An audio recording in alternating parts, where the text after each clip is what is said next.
एक मनुष्य का लाइफ स्पैन यानी कि जीवन कितना बड़ा हो सकता है? 60 साल, 70 साल, 80 साल, 90 साल, 100 साल, 120 साल, 150 साल? क्या इससे ज्यादा भी हो सकता है? जी हां, इससे ज्यादा भी हो सकता है, और वो भी तकरीबन 250 से 900 साल। तो आज हम किसकी बात करने जा रहे हैं, ये जानने के लिए ये हमारा पूरा वीडियो आप देखिए। नमस्कार, मेरा नाम हैदर अब्बास नकवी है और आप लोग मुझको इस वक्त इंडिया लाइफ में देख रहे हैं। जी हाँ, जैसा हमने आपको बताया कि आज हम बात एक शख्स की करेंगे। शख्स कहें या संत कहें, जी हाँ, एक संत की करेंगे, एक महाराज की करेंगे, जिनके अनुयायी, जिनको मानने वाले, उनकी उम्र 250 साल से लेकर 900 साल तक बताते हैं। और उनका रिकॉर्ड भी है जिसमें उन्होंने बड़े बड़े नाम, जो पीछे पिछले इतिहासों में नाम हैं, उनको अपना शिष्य, उनको अपना अनुयायी बताया है। जी हाँ, आप लोग जान गए होंगे, हम देवराहा बाबा की बात कर रहे हैं।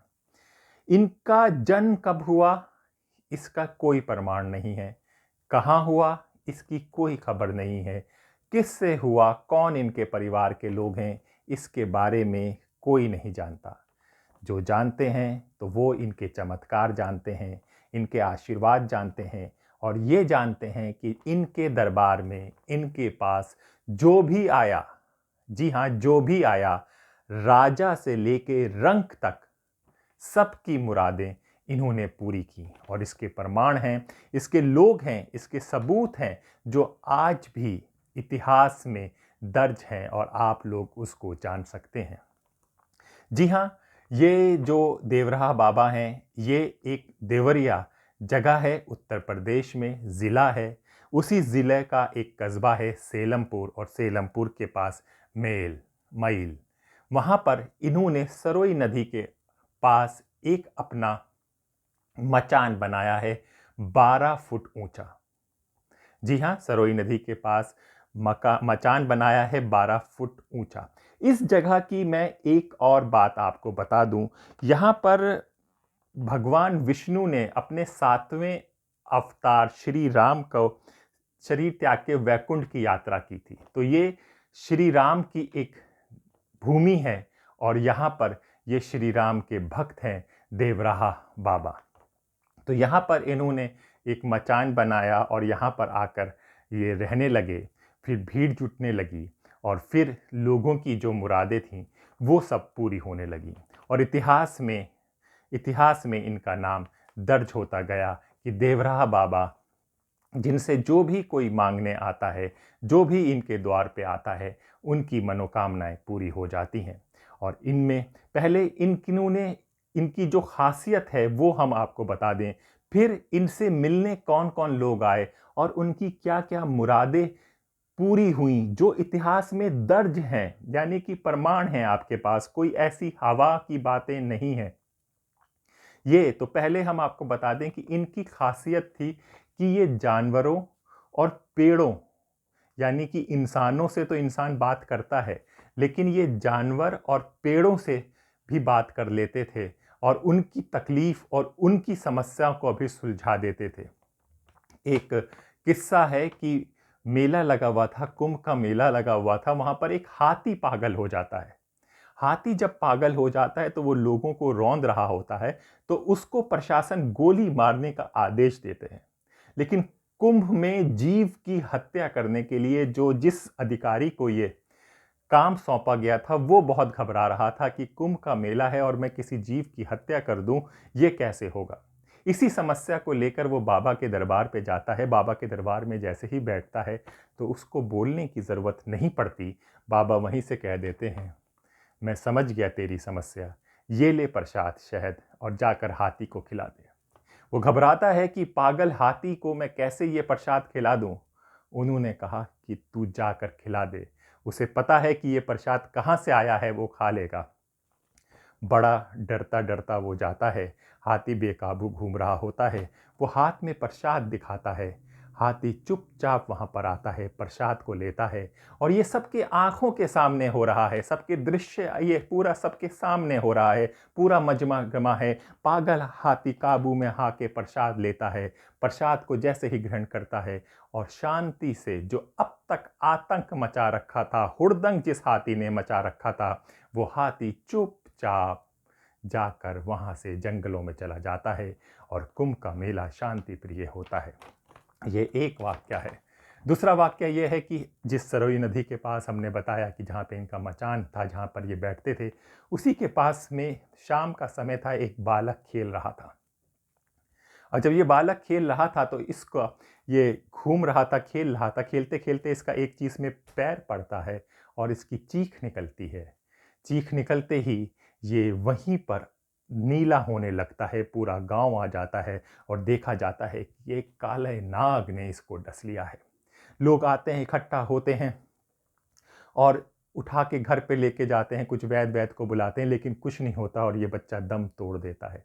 तभी वहाँ से एक सन्यासियों की, साधुओं की टोली आ रही होती है, पूरे गांव में कोहराम मच गया होता है।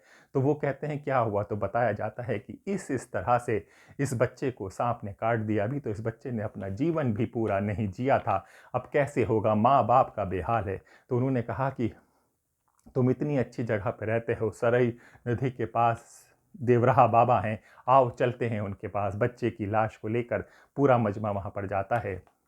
बच्चे की लाश को बीच मैदान में रख दिया जाता है। बाप कुछ बोलने को होता है, बाबा वहाँ पर उस वक्त अपने किसी यज्ञ में बैठे होते हैं, सोच रहे होते हैं, मंत्र पढ़ रहे होते हैं, ज्ञान में होते हैं, ध्यान में होते हैं। तो वो एकदम से आंखें खोलते हैं, कहते हैं कि ठीक है, तुम सब, उसको बोलने की ज़रूरत भी नहीं पड़ती है, क्योंकि बाबा का ये बात है, बाबा की ये बात है कि बाबा मन की बातें, यानी कि जो श्रद्धालु, जो उनको मानने वाला आया है, उसके मन में क्या चल रहा है ये बाबा जान लेते थे। इसलिए उनके दरबार में आपको अपनी अर्जी देने की ज़रूरत नहीं पड़ती थी कि मुझ पे ये परेशानी है, मैं ये समस्या से जूझ रहा हूँ। आपको सिर्फ बैठना था, बाबा समझ जाते थे कि आप किस परेशानी से हैं। तो बाबा कहते हैं कि ठीक है, तुम थोड़ा दूर दूर हट जाओ, मैं उस नाग से ही पूछ लेता हूँ कि उसने इसको क्यों काटा है। बड़ी विचित्र बात आपको लगी होगी ये, कि लेकिन इसके प्रमाण हैं, इसके सबूत हैं कि ऐसा हुआ था। कि उन्होंने कहते हैं कि मैं इस नाग से ही पूछ लेता हूँ कि उसने क्यों काटा था, और वो मंत्रों का जाप करने लगते हैं। लोगों की आंखों देखी बात है कि उसी सरयू नदी से छल छल छल छल से हलचल मचती है और एक नाग धड़ धड़ धड़ धड़ भागता हुआ बाबा के पास आ जाता है और वो पूछते हैं कि सब, तूने क्यों काटा इस बच्चे को। वो कहता है कि बाबा, मैं तो जा रहा था, इस बच्चे ने मुझे शरारती में मेरे पैर रख दिए मेरे ऊपर, तो मुझे क्रोध आ गया, क्रोध में मैंने काट दिया। अब सांप ने ये कैसे बोला, सांप ने अपने रूप में नहीं बोला, उसकी आत्मा उस बच्चे के शरीर में आ गई थी। ये कहते हैं कि बाबा की ये खासियत है कि वो अपनी आत्माएं शरीर में बदल लेते हैं, डिफरेंट शरीर में, डिफरेंट अलग अलग शरीरों में। तो उस सांप की आत्मा उस बच्चे के शरीर में आ गई थी, तो वो बच्चा बोल रहा था सांप की बातें कि बाबा उसने पैर, उसने कहा कि ये तो बच्चा है, इसे क्या पता, इसने कोई जानबूझ के तेरे साथ थोड़ी किया है, कोई दुश्मनी तो तेरे साथ नहीं की है, अब तू ऐसा कर, इसका जहर अपना सारा निकाल दे। बड़ा विचित्र बात थी, लेकिन ये सारी बातें लोगों के सामने हो रही थी। सांप आता है, विष निकालता है, बच्चा हो जाता है और कहता है, और बाबा उससे कहते हैं कि ये तेरा आखिरी जीवन है, इसके बाद तू हरिहर के घर में पैदा होगा और उसके बाद तू सीधे स्वर्ग लोक में जाएगा। सांप ये करके वापस जाता है। बाबा कहते हैं कि बच्चा उठ, क्यों सो रहा है, राम का नाम जप। बच्चा उठ, क्यों सो रहा है, राम का नाम जप, राम का नाम तुझे लेना है। तो बच्चा उठ जाता है और जय श्री राम के नारे उस वक्त सब जगह गूंज जाते हैं। तो ये दो मैंने आपको चीज़ें बताई, एक और बता दूं आपको। 1987 की बात थी, राजीव गांधी, जी हाँ, पूर्व प्रधानमंत्री राजीव गांधी को इनसे मिलने आना था। ये तो 2 बातें मैंने आपको जानवरों की बता दी। अब पेड़ों से बाबा कैसे बातें करते थे वो भी आपको बता दूँ। तो 1987 की बात है, पूर्व प्रधानमंत्री राजीव गांधी को बाबा से मिलने आना था, तो अधिकारियों को हेलीपैड के लिए रास्ता बनाना था, यानी कि जहाज़ हेलीकॉप्टर जहाँ पर उतरे वो जगह क्रिएट करनी थी। उस जगह पर एक पेड़ आ रहा था, उस पेड़ को काटना ज़रूरी था, क्योंकि अगर वो पेड़ नहीं कटेगा तो राजीव गांधी का हेलीकॉप्टर नीचे नहीं उतर पाएगा। तो ये एक समस्या थी, लेकिन बाबा कहते हैं कि तू पेड़ नहीं काटेगा। अधिकारी बहुत परेशान होता है, कहते बाबा ये मजबूरी है, मेरी दोस्ती है। कहने लगे तुझे मेरी नौकरी है, कहते तू वो नौकरी करेगा, तुझे शाबाशी मिलेगी, उनको भी मेरा आशीर्वाद मिलेगा, लेकिन इस पेड़ का क्या कसूर है? जब ये पेड़ मुझसे पूछेगा कि बाबा तुम्हारे होते हुए मुझे काट दिया गया, तो मैं इसका क्या जवाब दूंगा, ये तू बता। कहते हैं कि बाबा मेरी नौकरी चली जाएगी। कहते हैं कि तेरी नौकरी नहीं जाएगी, ये दौरा, ये विजिट जो वो आने वाले हैं वो कैंसिल हो जाएगा, रद्द हो जाएगा। वो बहुत घबराया हुआ होता है, तभी टेलीग्राम से मैसेज आता है कि राजीव गांधी का यहाँ पर आने का प्रोग्राम चेंज हो गया है, कैंसिल हो गया है, अभी राजीव गांधी यहाँ पर नहीं आए हैं। तो ये 3 किस्से हमने बताए आपको, जानवरों से और पेड़ों से बात करने वाले। और इंसानों के लिए तो क्या क्या किया बाबा ने, वो तो अनगिनत हैं। वो तो देवदूत कहते हैं कि भगवान के यहाँ से आए हुए हैं, क्योंकि उनका कहते हैं किसी कोख से जन्म नहीं हुआ। जी हाँ, किसी कोख से वो जन्म नहीं लिए हैं, वो पानी में ही, पानी से ही पैदा हुए हैं। इसलिए वो आधे आधे घंटे, 2-2 घंटे पानी के अंदर बैठ सकते हैं, ध्यान कर सकते थे। ऐसा लोगों के सामने, आंखों के सामने हुआ है, और वो सब लोग जीवित हैं जिन्होंने ये सारा चमत्कार देखा है। इन्हीं बाबा को उड़ीसा में चमत्कारी बाबा भी कहते हैं। कहते हैं दूसरी चीज़ ये है कि बाबा ने कभी भी वस्त्र ग्रहण नहीं किया, खाली वो एक छाल लगाते थे। और दूसरा, कभी भी उन्होंने अन्न नहीं लिया। फलों में वो जीवन, फल में थे और यमुना का पानी पीते थे। जी हाँ, केवल फलहार लेते थे और यमुना का पानी पीते थे। और कभी, जी हाँ, ये भी बड़ी चकित करने वाली बात जो मैं आपको बताने जा रहा हूँ, कि कभी भी वो सोए नहीं हैं। हमेशा आप उनको एक मुद्रा में आप देखेंगे, हमेशा एक मुद्रा में वो पाए गए हैं। यानी कि कभी भी वो उन्होंने लेट के विश्राम जिसे कहते हैं, वो कभी भी नहीं किया है। ये देवराहा बाबा की खासियत थी। और एक बात और आपको बता दें, बाबा का वृंदावन, मथुरा, देवरिया और इलाहाबाद जाना होता था अक्सर। वो साल में जाते थे, लेकिन कैसे जाते थे? कैसे जाने का मतलब है कि किसी साधन से नहीं जाते थे। जी हाँ, कैसे? कोई टैक्सी, कोई कार, कोई स्कूटर, कोई बाइक, कोई जहाज, कोई ट्रेन से नहीं। आज तक किसी ने उनको किसी सवारी से जाते हुए नहीं देखा। जी हाँ, वो कहते हैं कि वो हवा में चलते हैं, पानी में चलते हैं, ऐसी बातें हैं। ऐसे ही उनका एक शिष्य बताता है कि एक बार उनको देवरिया से मथुरा जाना था। दोनों चल दिए, शिष्य और गुरु, यानी कि देवरिया बाबा और उनके चेले चले गए। चेले रास्ते में थक गया, वो थोड़ा सा सुस्त होने लगा, तो बाबा ने कहा कि तुझे आराम की ज़रूरत है, तू आराम कर, मैं नदी से नहा कर आता हूँ।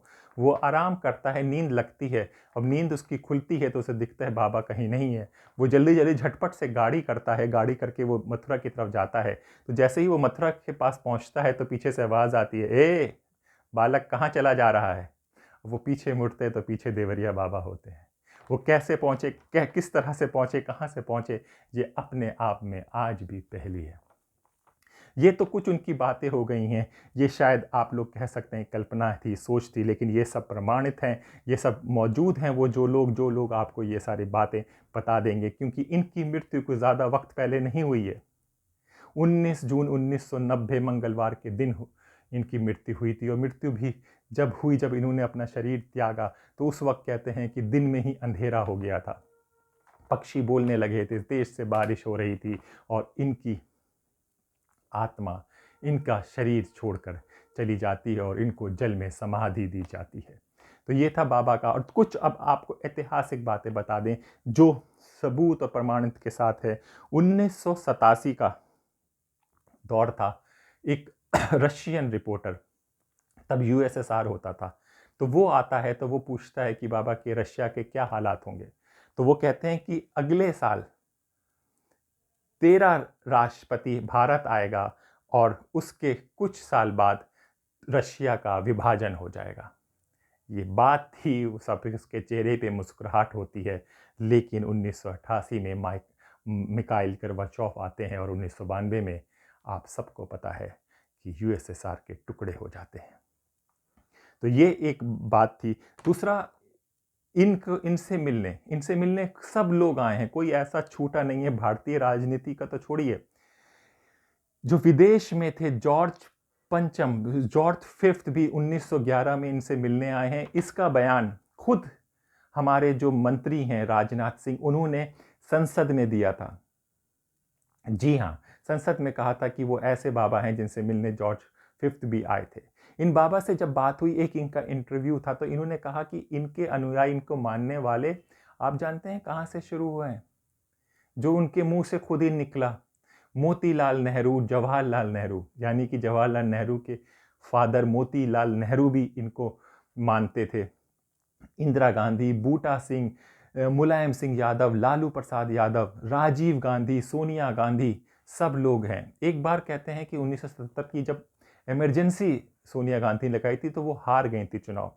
फिर वो काफ़ी परेशान होती हैं और उनको बताते हैं बूटा सिंह दूसरे लोग कि आप जाके देवरिया बाबा से मिले। देवरिया बाबा के पास वो जाते हैं तो उस वक्त देवरिया बाबा वैसे सबको पैरों से आशीर्वाद देते थे और इनके लिए उन्होंने पंजा उठाया। स्वर्गीय श्रीमती इंदिरा गांधी काफ़ी प्रसन्न हुई, वापस आई और उन्होंने 1980 में अपना चुनाव चिन्ह पंजा रखा। कहते हैं कि ये पंजा देवरिया बाबा का ही आशीर्वाद है, जिसको जो कांग्रेस का चुनाव चिन्ह बना बाद में, और वो काफ़ी ज़्यादा तादाद में विजयी हुई। सोनिया गांधी भी उनसे मिली, राजीव गांधी भी उनसे मिले, काफ़ी नेता उनसे मिलते रहते हैं। और हमारे प्रथम राष्ट्रपति राजेंद्र प्रसाद जी का भी वाक्य है जो लिखा हुआ है किताबों में, जो बताते हैं कि जब वो छोटे राजेंद्र प्रसाद जी जो हमारे राष्ट्रपति बने पहले, जब वो छोटे थे, बच्चे थे, तब उनके माँ बाप उनको लेकर देवरिया बाबा के आश्रम में और इस स्थान में गए थे जहाँ पर वो रहते हैं। तो वहाँ से देखकर ही देवरिया बाबा ने कह दिया था कि ये देश का राजा बनेगा। और फिर वो राष्ट्रपति बनते हैं, तब भी वो जाते हैं और कुंभ में इलाहाबाद जो प्रयागराज अब बन गया है, वहाँ पर इस चीज़ को जिक्र करते हैं कि जब वो छोटे थे तब भी उन्होंने देवरिया बाबा को इसी तरह से देखा था, इसी तरह से उनकी जटाएं थी, इसी तरह से उनका शरीर था, और जब वो बड़े हुए तब भी वो इसी तरह से दिया। कई लोग थे, कई जिक्र हमने किया है। दूसरा, राम मंदिर, राम के बहुत बड़े भक्त थे, तो इन्होंने वीएचपी के नेता सिंघल जी को ये कहा था कि राम मंदिर बनने से कोई नहीं रोक सकता, राम का मंदिर बनेगा। और हमें पता है कि राम मंदिर बनने जा रहा है, 2024 तक एकदम बनकर तैयार हो जाएगा। कुछ इनकी बातें हैं, ये अष्टम योग, हठ योग की 10 मुद्रा में माहिर थे, सब तरह से कर लेते थे। इनके बबूल के जो पेड़ थे वो भी खुशबू देते थे, इस तरह की इनकी खासियत थी। और फिर 19 जून मंगलवार 1990 को ये दुनिया छोड़ के चले जाते हैं। इनके कुछ जो पीछे से फॉलोवर, सक्सेसर्स हैं, वो श्री पुरुषोत्तम आचार्य जी हैं, दादाजी बड़े सरकार हैं, देवरव हंस बाबा हैं, इस तरह के जो उनके फॉलोवर्स हैं आज भी। और हम इसका जिक्र क्यों कर रहे हैं, इसके लिए भी बता दें कि आज हमने इसका जिक्र क्यों किया, क्योंकि अभी पटना में बालेश्वर बाबा का एक जिक्र हो रहा था, कुछ विवाद और कुछ हो रहा था। तो लालू प्रसाद के जो बेटे हैं, आप ये बाइट सुन सकते हैं, सोशल यूट्यूब में आपको मिल जाएगी, वेद प्रताप सिंह यादव, जिन्होंने जो मंत्री हैं वहाँ के, लालू प्रसाद के बेटे, उन्होंने कहा था कि ये कोई बाबा है, बाबा तो देवरिया बाबा थे जो 400 साल जिए, आप उनको मानिए, हम उनको मानते हैं, क्योंकि लालू प्रसाद यादव भी इनके भक्त रहे थे। तो ये अभी भी हाल ही में इनका नाम आया है, तो आप लोग पढ़ सकते हैं, जान सकते हैं। और अभी कुछ दिन पहले एक हमारे साथी ने बताया था कि वो भी घर में बैठा था, परेशान था, शायद उसके माँ बाप ने बचपन में उसे मिलाया था, तो वो परेशानी था, तो अचानक उसे कुछ आवाज़ आती है कि जाकर देवरिया जा, देवरा बाबा से मिल, और वो उनके वहीं पर जाता है। अब तो बाबा नहीं है, उनकी एक रेप्लिका सा बना हुआ है चीज़ों पर, वो जाकर वहाँ पे अपनी दुआ मुराद मांगता है और वो पूरी होती है। तो ये थे देवराह बाबा की कहानी महाराज जी। दूसरा इनका एक वाक्य ये भी है कि नारायण स्वामी हमने आपको नीम करोली बाबा के बारे में बताया था, तो उनको ये रामायण पाठ सुनाया करते थे नीम करोली बाबा को नारायण स्वामी। तो नीम करोली बाबा की मृत्यु हो चुकी थी 1973 में, पर वो इनसे कहते हैं कि तुम जाकर उनसे प्रसाद लेकर आओ देवराह बाबा से। तो ये जाते हैं तो देवराह बाबा को बताते हैं, तो देवराह बाबा कहते हैं कि नीम करोली कभी मर नहीं सकता, वो अमर है और वो हमेशा अमर रहेगा। ये बात इन्होंने नीम करोली बाबा के बारे में कही थी। कहते हैं कि ये जो मचान में बैठते हैं और उस मचान में बैठने के बाद आपको कुछ भी आप मांगते हैं, जैसे नाम से बात करते हैं, जैसे आपका नाम राजकुमार है तो राजकुमार, तुम्हारे पापा महेश कुमार कैसे हैं, तुम्हारे दादा सूरज कुमार थे, तुम्हारे परदादा ये थे, उसके परदादा ये थे, तो ये सब बता देते हैं। और तो उस मंच पर जहाँ से ये मचान में बैठते हैं वहाँ पर कुछ भी नहीं होता है, और ये हवा में हाथ उठाते हैं तो कभी आम कभी कुछ आ जाता है और देख देते हैं ये भक्तों को। तो इसलिए जो अगर राजनीति में आप देखें कि लालू प्रसाद यादव और मुलायम सिंह यादव की राजनीति इसलिए भी एक अलग थी कि उन्होंने भी इनसे काफ़ी कुछ सीखा है। तो वो भी जब अपने क्षेत्र में जाते थे, लालू प्रसाद यादव तो अभी है, मुलायम सिंह यादव का भी है, कि जब वो क्षेत्र में जाते थे तो अपने वोटर से पूरे पारिवारिक और इसी अंदाज से बात करते थे कि उसके बाप उसके दादा तक को उनको याद और स्मरण था। तो ये चीज़ उन्होंने देवराह बाबा से सीखी है। तो देवराह बाबा बूटा सिंह से लेके अनगिनत अटल बिहारी वाजपेयी सब लोग इनके दरबार में गए हैं और सबको सब कुछ मिला है जो भी मांगा है। तो आप भी अगर किसी परेशानी समस्या में हैं तो देवरिया जाकर आप दर्शन कर सकते हैं, मांग सकते हैं। इसी तरह की कहानियाँ हम आपको इंडिया लाइफ में बताएंगे, जो हमारी भारतीय संस्कृति, भारतीय परंपरा, भारतीयों के देवदूत हो, महाराज ऋषि मुनियों से जुड़ी हुई है, जिसने हमें एक सही मार्ग दिखाया है दुनिया में चलने का। हम आपको इंडिया लाइफ में बताते रहेंगे। तब तक के लिए मुझे इजाज़त दीजिए। नमस्कार।